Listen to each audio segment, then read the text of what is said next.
नमस्कार, dB live Chhattisgarh में आपका स्वागत है। छत्तीसगढ़ की तमाम बड़ी खबरों के साथ मैं हूं सिमरन कौर। आइए देखते हैं आज की सुर्खियां। नई दिल्ली में नीति आयोग की बैठक में शामिल हुए सीएम भूपेश बघेल। कौशल विकास और सामाजिक बुनियादी ढांचे जैसे मुद्दों पर हुई चर्चा। राज्यसभा सांसद और वरिष्ठ कांग्रेस नेता प्रमोद तिवारी पहुंचे रायपुर। कहा, 5 राज्यों के चुनावों में भाजपा पूरी तरह साफ हो रही है। और चिकित्सा प्रकोष्ठ की बैठक में अरुण साव ने कांग्रेस सरकार को घेरा। कहा, प्रदेश सरकार ने गलत जगह पत्र भेजकर केवल केंद्र पर आरोप मढ़ा। प्रधानमंत्री नरेंद्र मोदी की अध्यक्षता में नई दिल्ली में आयोजित नीति आयोग की बैठक में छत्तीसगढ़ के मुख्यमंत्री भूपेश बघेल समेत अन्य राज्यों के मुख्यमंत्री शामिल हुए।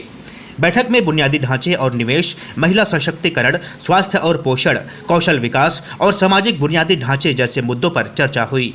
बैठक को लेकर मुख्यमंत्री भूपेश बघेल ने कहा कि प्रदेश के कई ऐसे मुद्दे हैं जिन पर बात की जाएगी। जीएसटी क्षतिपूर्ति का मुद्दा उठाएंगे और केंद्र सरकार से जो राशि लेनी है उस पर भी चर्चा होगी। इस बैठक का निष्कर्ष क्या होगा वह बैठक के बाद ही पता चलेगा। नीति आयोग की बैठक में 8 मुख्यमंत्री शामिल नहीं हुए। इनमें पश्चिम बंगाल की ममता बनर्जी, बिहार के नीतीश कुमार, तेलंगाना के चंद्रशेखर राव, तमिलनाडु के एम.के. स्टालिन, राजस्थान के अशोक गहलोत और केरल के पिनाराई विजयन हैं। इसके साथ ही दिल्ली के अरविंद केजरीवाल और पंजाब के भगवंत मान ने सीधे तौर पर बहिष्कार किया है।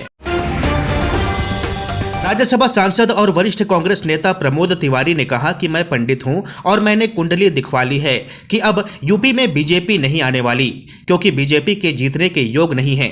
उन्होंने कहा कि 5 राज्यों के चुनावों में भी भाजपा पूरी तरह साफ हो रही है। केंद्र सरकार की मोदी सरकार के 9 साल पूरे होने और संसद भवन के उद्घाटन के मुद्दे को लेकर कांग्रेस देश भर में प्रेस कॉन्फ्रेंस कर रही है। इसी कड़ी में सांसद प्रमोद तिवारी ने प्रदेश कांग्रेस मुख्यालय राजीव भवन में पत्रकारों से चर्चा की। सांसद प्रमोद तिवारी ने कहा कि रविवार को नए संसद भवन का उद्घाटन होने वाला है और भारत का दुर्भाग्य होगा कि जो सदन की मुखिया है वही यहां मौजूद नहीं रहेंगी। ये डॉक्टर अंबेडकर के संविधान का अपमान होगा। सदन के मुखिया का जो अधिकार है, जो देश का प्रथम नागरिक है।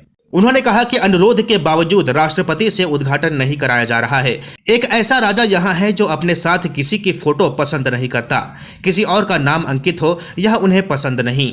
प्रमोद तिवारी ने कहा कि राष्ट्रपति आदिवासी महिला है और ये उनका अपमान है।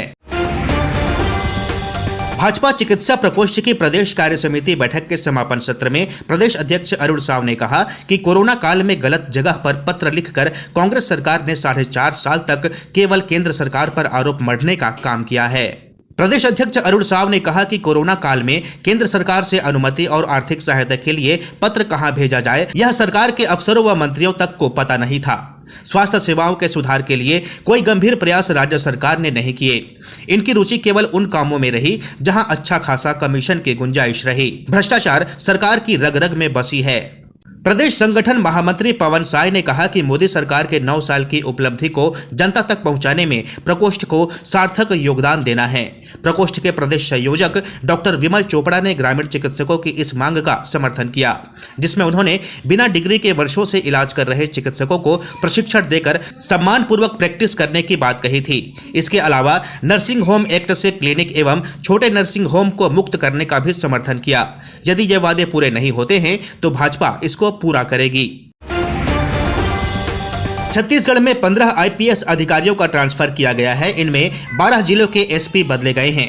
दुर्ग एसपी अभिषेक पल्लव को कबीरधाम की कमान दी गई है। वहीं कांकेर एसपी शलभ सिन्हा को दुर्ग का जिम्मा दिया गया है। बता दें कि सूरजपुर एसपी रामकृष्ण साहू को सेनानी 13वीं बटालियन कोरबा भेजा गया है।